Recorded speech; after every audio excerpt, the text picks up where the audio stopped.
साथियों नमस्कार। आज का वीडियो का मुख्य विषय है कि यदि आपको त्रिकालदर्शी ज्योतिषी बनना है तो आपको कौन सी बातों का ज्ञान होना बहुत जरूरी है। ग्रहों के बारे में किस प्रकार का ज्ञान होना जरूरी है, ये जानना जरूरी है कि सूर्य आदि, सूर्य, चंद्रमा, मंगल, बुध, बृहस्पति, शुक्र, शनि, इन ग्रहों में से कौन सा ग्रह उच्च का होता है तथा कौन सा ग्रह नीच का होता है, इस बारे में ज्ञान होना बहुत जरूरी है। यदि जब तक आपको यानी ग्रहों के उच्च और नीच ग्रहों के बारे में ज्ञान नहीं है तो तब तक आप किसी भी जातक की जन्म कुंडली नहीं देख सकते हैं, जन्म कुंडली के बारे में जान नहीं सकते हैं। और यदि आपको उच्च या नीच ग्रहों के बारे में सम्यक ज्ञान है, भली भांति ज्ञान है, तो आप प्रत्येक जातक का भूत, भविष्य, वर्तमान बता सकते हैं। अर्थात मानो कोई जातक 22 वर्ष का है या 24 वर्ष का है या 28 वर्ष का है या 16 वर्ष का है या 25 वर्ष का है या 32 वर्ष का है, तो ये ऊंच नीच ग्रह जो है उच्च हों तो शुभ फल देते हैं और नीच हों तो अशुभ फल देते हैं। तो इनके प्रत्येक ग्रहों के अपने अपने वर्ष होते हैं। यहाँ पर ध्यान से देखिए, यदि मेघ का शनि है तो वह नीच का शनिश्चर है, और यदि मेघ का सूर्य है तो उच्च का सूर्य है। इसी प्रकार यदि जो है वृश्चिक का चंद्रमा है तो ये समझो नीच का है। और यदि जो है वह क्या है वृक का चंद्रमा है तो ये समझो उच्च का है। तो इसी प्रकार कर्क का मंगल, यदि कर्क राशि में मंगल है तो वह नीच का है। तो नीच का होगा तो नीच ही कार्य करेगा। अगर उच्च का होगा, माना मकर का मंगल है तो शुभ फल देगा। इसी प्रकार मीन का बुध है तो नीच का होता है, और मीन का यानी शुक्र है तो वह उच्च का फल देगा। या कन्या का बुध है तो वह उच्च का फल देगा। मकर का बृहस्पति है तो नीच फल देगा। यह नीच होता है मकर का बृहस्पति। लेकिन कर्क का बृहस्पति है तो वह उच्च का फल देगा, उच्च फल देगा, अच्छा फल देगा, शुभ फल देगा। इसी प्रकार कन्या का शुक्र है तो नीच है, और मीन का शुक्र है तो उच्च का है। तुला का सूर्य है तो नीच का है, मेघ का सूर्य है तो उच्च का है।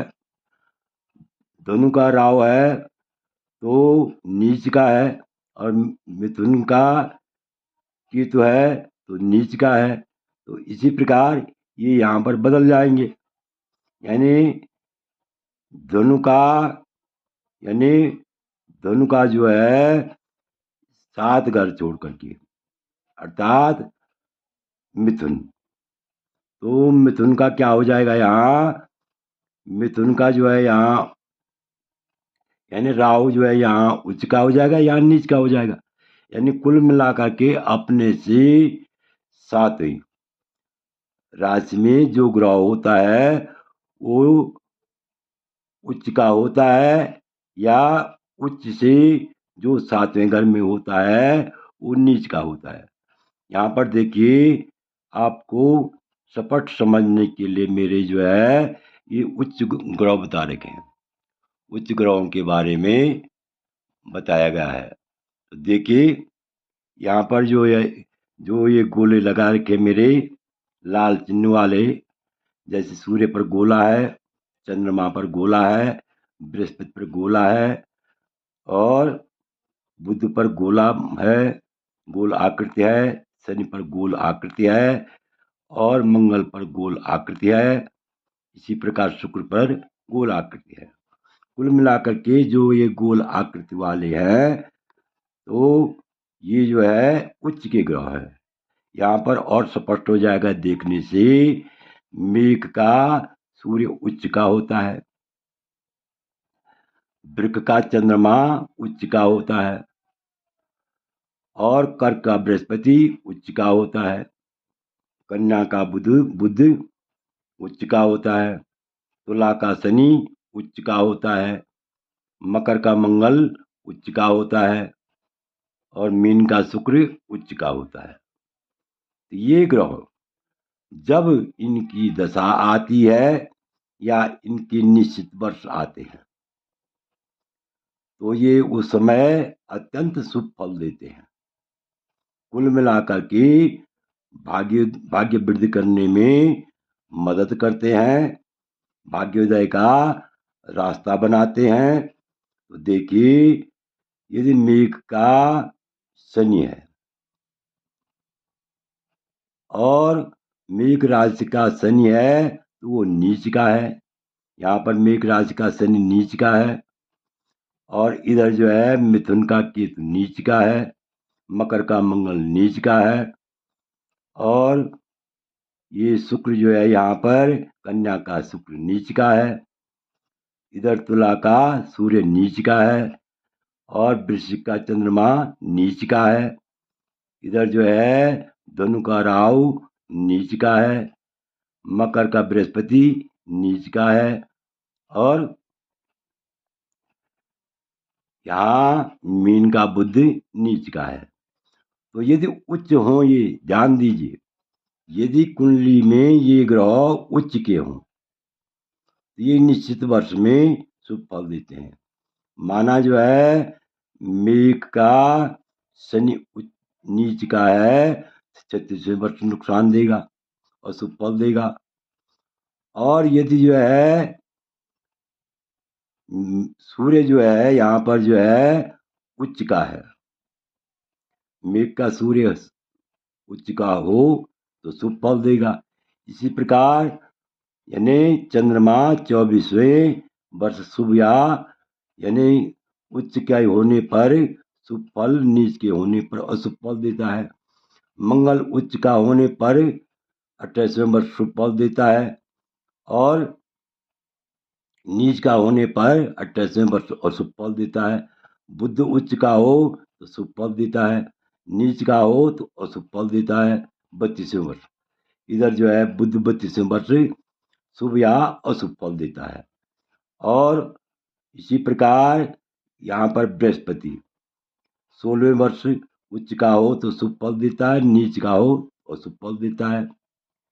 इसी प्रकार शुक्र उच्च का हो तो शुभ फल देता है 25वें वर्ष, और नीच का हो तो अशुभ फल देता है। सूर्य 22वें वर्ष नीच का हो तो अशुभ फल देता है, और उच्च का हो तो शुभ फल देता है।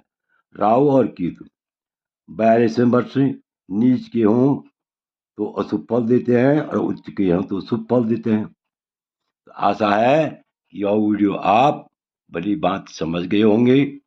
आपसे अनुरोध है, यदि आपको यह वीडियो अच्छा लगे तो मेरे चैनल को अवश्य सब्सक्राइब करें, क्योंकि कुंडली देखने के लिए उच्च और नीच का, यदि आपने जो है ज्योतिष के क्षेत्र में पदार्पण किया है, ज्योतिष के क्षेत्र में जा रहे हैं, या ज्योतिष के क्षेत्र में कार्य कर रहे हैं, तो आपको उच्च और नीच ग्रहों का ज्ञान होना अत्यंत जरूरी है। यदि आप जो है उच्च और नीच ग्रहों के बारे में नहीं जानते हैं, आपको पूर्ण रूप से ज्ञान नहीं है, तो ऐसे में जो है कुल मिलाकर के यानी आप भली भांति नहीं बता सकते हैं कि कौन सा ग्रह बीत चुका है। ये ग्रह जो है अपनी दशा में, अपनी महादशा में यदि शुभ हों, उच्च के हों तो शुभ फल देते हैं, और यदि नीच के हों तो अशुभ फल देते हैं। ये उच्च के ग्रह अपने निश्चित वर्ष में, महादशा में, अंतरदशा में उच्च के ग्रह शुभ फल देते हैं तथा नीच के ग्रह अशुभ फल देते हैं। आशा है कि आप इस वीडियो को भली बात समझ गए होंगे। आपसे अनुरोध है कि यदि आपको यह वीडियो अच्छा लगे तो मेरे चैनल को अवश्य सब्सक्राइब करें, वीडियो को लाइक करें, शेयर करें। वीडियो देखने के लिए बहुत बहुत ही धन्यवाद। विशेषकर मैं उन लोगों का आभारी हूँ जो नियमित रूप से मेरे वीडियो को देख रहे हैं। उन्हें बहुत बहुत धन्यवाद।